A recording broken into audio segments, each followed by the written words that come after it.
로마서 15장 전반부에서 경건하지 않을 때, 죄인 되었을 때, 하나님과 원수 되었을 때 그 조건 그대로 먼저 받아주신 분이 계시고 그 받아주심의 근거 위에서 서로를 받아주는 것이 가능해진다라고 말씀 나눴습니다. 그러니까 성경이 아니고서는, 그리고 말씀이 아니고서는, 그리고 예수 그리스도가 아니고서는 사실 내가 왜 죄를 이해해줘야 되는데, 내가 왜 죄를 받아줘야 되는데, 내가 왜 친하게 지내야 되는데, 내가 왜 용서해줘야 되는데, 이게 성립이 안 되죠. 인내와 위로의 하나님, 그리고 소망의 하나님께서 이 일을 이루어 가시기 때문이죠. 그런데 오늘 본문은 그 받아주심을 먼저 경험한 사람이 어떻게 나아가는지를 보여줍니다. 근데 갑자기 바울은 로마 교회를 칭찬하기 시작합니다. 14절, 내 형제들아 너희가 스스로 선함이 가득하고 모든 지식이 차서 능히 서로 권하는 자임을 나도 확신하노라. 사실 유대인과 이방인이 뒤엉켜서 서로 손가락질을 하고 있지만 그럼에도 불구하고 선함이 가득하고 지식이 차고 서로 권면할 능력이 있다라면서 꽤 구체적인 칭찬을 아끼지 않습니다. 그리고는 몇 가지를 담대히 권면하는데요. 이 담대함이 어디서 나오는지 두 가지로 함께 살펴보도록 하겠습니다. 첫째로 은혜가 보냈습니다. 15절, 하나님께서 내게 주신 은혜로 말미암아 더욱 담대히 대략 너희에게 썼노니. 바울이 로마 교회에 편지를 쓸 수 있었던 것은 자신이 대단해서가 아님을 밝힙니다. 또한 자신이 세운 교회라서도 아닌데요. 오직 하나님께서 주신 은혜 때문이라고 말씀하고 있습니다. 16절, 이 은혜는 곧 나로 이방인을 위하여 그리스도 예수의 일꾼이 되어 하나님의 복음의 제사장 직분을 하게 하사 이방인을 제물로 드리는 것이 성령 안에서 거룩하게 되어 받으실 만하게 하려 하심이라. 여기서 두 단어를 주목할 필요가 있습니다. 첫째는 일꾼입니다. 헬라어로 상급자의 명령을 받아서 공적 임무를 수행하는 봉사자로, 쉽게 말해 누군가의 보냄을 받았다는 사람입니다. 둘째는 제사장 직분입니다. 이 단어는 70인역 구약 성경에서, 70인역이라고 우리가 많이 들어봤는데 이게 뭐냐면 원래 구약 성경은 히브리어로 써 있죠. 그렇죠. 그때 쓰던 단어가 히브리어니까. 그런데 이방 땅의 유대인들을 위해서 알렉산드리아, 지금은 사라진 도시죠. 이집트의 알렉산드리아에서 번역된 가장 오래된 그리스어가 헬라어잖아요. 헬라어가 그리스어고 그 헬라어로 쓰여진 구약 성경을 말합니다. 그러니까 원래는 히브리어로 쓰여져 있는 것이 구약 성경인데 그걸 헬라어로 번역한 게 70인역 성경입니다. 자, 여기서 제사장이 제단 앞에 제물을 드릴 때만 사용된 단어가 오늘 이 제사장 직분이라는 단어입니다. 그러므로 그냥 사역자가 아니라 제사장처럼 제사장이 되어서 제물을 드리는 사람을 가리키는데요.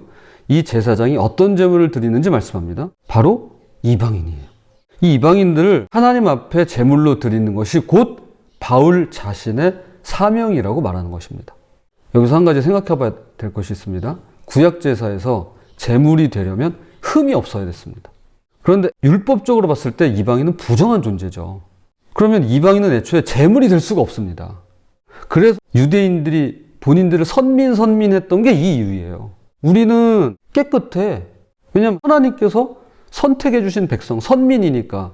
근데 너희들은 부정해. 그러니까 너희들은 받을 수가 없어. 이거였죠. 그런데 바울은 율법의 정통한 학자죠. 그래서 누구보다도 이 부분을 잘 알았습니다. 이렇게 덧붙이는 거예요. 성령 안에서 거룩하게 되어 받으실 만하게 하려 하심이라고 말씀하는 겁니다. 이방인의 경우 하나님께로 온전히 나아갈 수 있게 하시는 분이 바로 성령님이라는 거예요.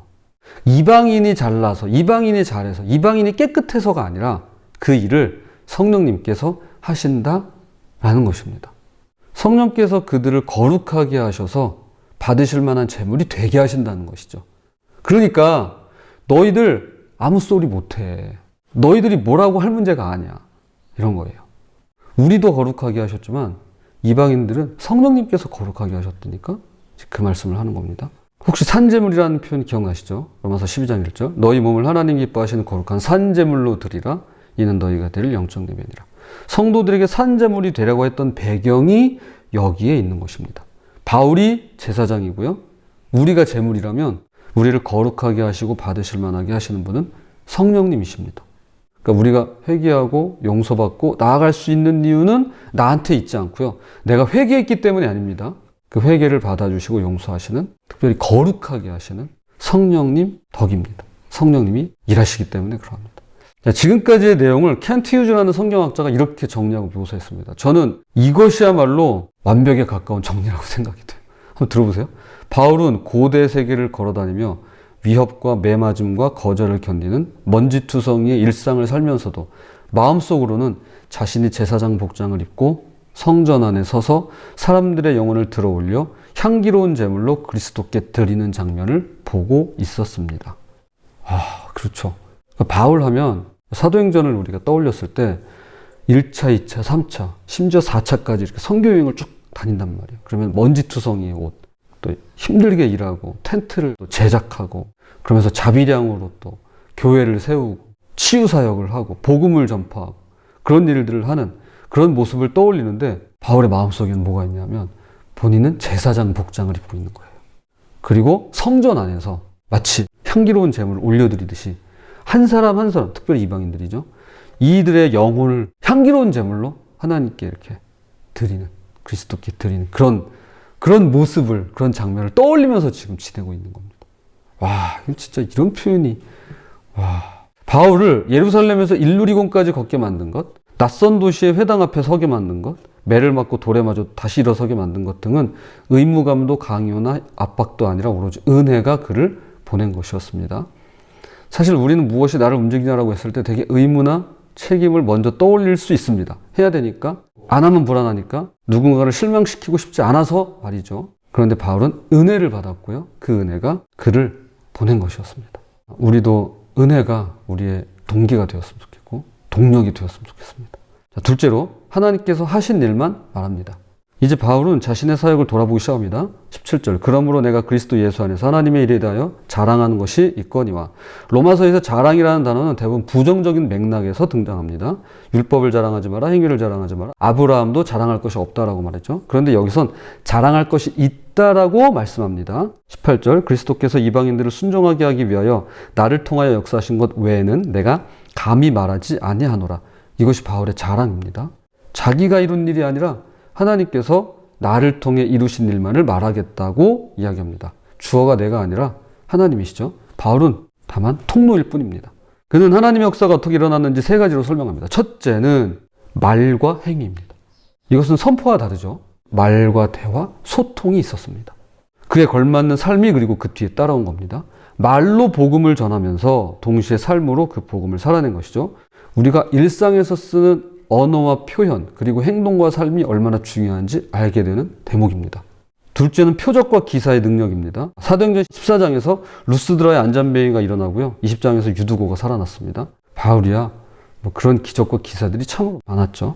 하나님께서 복음의 역사를 기적으로 나타내 보이신 것이었습니다. 자, 셋째로 성령의 능력입니다. 설교도 기적도 고난을 견디는 힘도 모두 성령의 능력이라고 고백합니다. 그러니까 어떤 기적이 일어나고 표적이 나타나고 하는 것만이 성령의 능력이 아닙니다.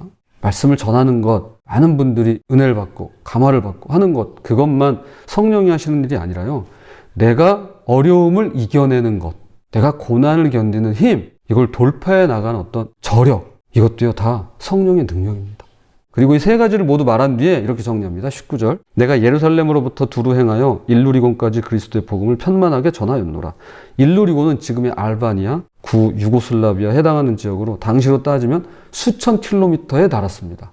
그 길을 걸으면서 안디옥, 갈라디아, 빌립보, 데살로니가, 고린도, 에베소의 복음을 전하고 교회를 세웠더랬죠. 그런데 여기서 예상치 못한 말을 꺼냅니다. 20절. 또 내가 그리스도의 이름을 부르는 곳에는 복음을 전하지 않기를 힘썼노니 이는 남의 터 위에 건축하지 아니하려 함이라. 사실 이것은 솔직한 자기 해명이라고 할 수 있을 겁니다. 바울이 로마서를 쓰던 고린도에서는 반대자들이 그의 방문 약속이 어그러진 것을 공격거리로 삼고 있었습니다. 아니 당신 오신다면서 왜 안 와? 이러면서 공격거리를 삼았어요. 또한 갈라디아와 고린도에서는 바울이 세운 교회를 뒤따라서 쫓아다니며 그 가르침을 흔들어 놓기도 했습니다. 그러니까 바울이 이런 얘기를 하는 겁니다. 나는 남의 공을 가로채러 로마에 가는 것이 아닙니다. 라고 밝히는 겁니다. 그리고 이사야 52장 15절을 인용해서 자신의 사명을 이야기합니다. 로마서 15장 21절. 기록된 바 주의 소식을 받지 못한 자들이 볼 것이요 듣지 못한 자들이 깨달으리라 함과 같으니라. 이사야가 예언했던 말씀, 아직 소식을 받지 못한 자들에게 복음이 간다는 약속이 지금 바울 자신을 통해서 이루어지고 있음을 말하고 있습니다. 바울은 처음부터 끝까지 본인이 이런 일을 했다가 아니라 하나님께서 자신을 통해 이루신 일을 이야기하고 있는 것입니다. 이 말씀의 결론을 맺겠습니다. 박태수 선교사님의 보이지 않는 세계가 더 넓다에서 한 일화를 소개합니다. 잠깐 인용하겠습니다. 리꼬는 일본 구호단체 소속 의사인데 아프가니스탄에는 3년 전에 왔다. 누구도 흉내낼 수 없는 헌신적인 사랑을 베푸는 그녀에게 꼭 전하고 싶은 것이 있었다. 서너 달 후 카불의 한 식당에서 우연히 리꼬를 만났다. 나는 그녀에게 그동안 기도하며 준비했던 복음을 전했다. 그녀의 눈빛은 진지했다. 한 가지 묻고 싶은 것이 있어요. 내 설명이 거의 마무리될 쯤에야 그녀는 반응을 보였다. 여기 있는 사람들은 지옥같이 살아가는데 천국 간다는 당신 같은 사람들은 어디에 있나요? 나는 죽어 지옥에 간다고 해도 위험을 무릅쓰고 이들을 도우려 했었는데 영원한 생명을 가졌다고 하는 사람들은 왜 이런 곳에 오지 않는 거죠? 이런 곳에서 죽는 게 두려운가요? 나 같은 사람은 작은 동정심만으로도 이 험한 곳에서 목숨을 거는데 열방을 향해 사랑을 가졌다는 이들은 어디서 뭘 하고 있는 건가요? 그녀는 예의를 갖추려고 애썼지만 격앙된 감정을 숨기지는 못했다. 그녀는 복음에 반항하는 것이 아니었다. 신을 믿는 사람들에게 크게 실망해 그 신을 믿지 못하겠다는 것이었다. 리꼬는 미안했는지 식당을 나가려다가 돌아와서는 한마디를 던졌다. 그런데 당신은 좀 다른 것 같네요. 이 말이 날 위로해주기는커녕 오히려 더 부끄럽게 했다. 그녀가 떠난 후에도 그녀의 말이 메아리쳤다. 세계를 사랑으로 책임진다는 사람들은 대체 어디에 있느냐고 말이다. 그렇죠. 한 대 얻어맞은 그런 기분이 들었습니다. 그녀의 기준은 단순했습니다. 그 사랑이 진짜라면, 그 사랑이 진짜라고 믿는 그 사람들은 지금 어디에 있어야 하는가라는 것이죠. 아마도 반드시 아프가니스탄이 아니어도 될 겁니다. 은혜를 받은 사람은 지금 내 옆자리, 내 가족, 내 일터, 그 한 사람에게로부터 시작하는 것이죠. 그리고 거기서 뭔가가 일어난다면 바울처럼 말할 수 있는 겁니다. 내가 아니라 하나님께서 그리고 그분의 은혜를 통해서 일하셨습니다. 라고 말이죠. 자, 그런데 바울은 그 사랑의 정체를 다른 글에서 이렇게 말합니다. 갈라디아서 6장 14절. 그러나 내게는 우리 주 예수 그리스도의 십자가 외에 결코 자랑할 것이 없으니 예루살렘에서 일루리곤까지 걷게 만든 은혜, 이방인을 제물로 드리게 한 제사장 직분, 그리고 성령님께서 거룩하게 하셔서 받으실 만하게 만든 그 모든 이야기의 출발은 결국 십자가인 것입니다. 그 십자가가 바울을 보냈고 그리고 그 십자가가 오늘 우리를 여기 있게 하는 것입니다. 부디 십자가의 은혜를 받은 자로서 나를 통해 일하신 하나님을 자랑하는 저와 여러분이 되시기를 주님의 이름으로 부탁을 드립니다.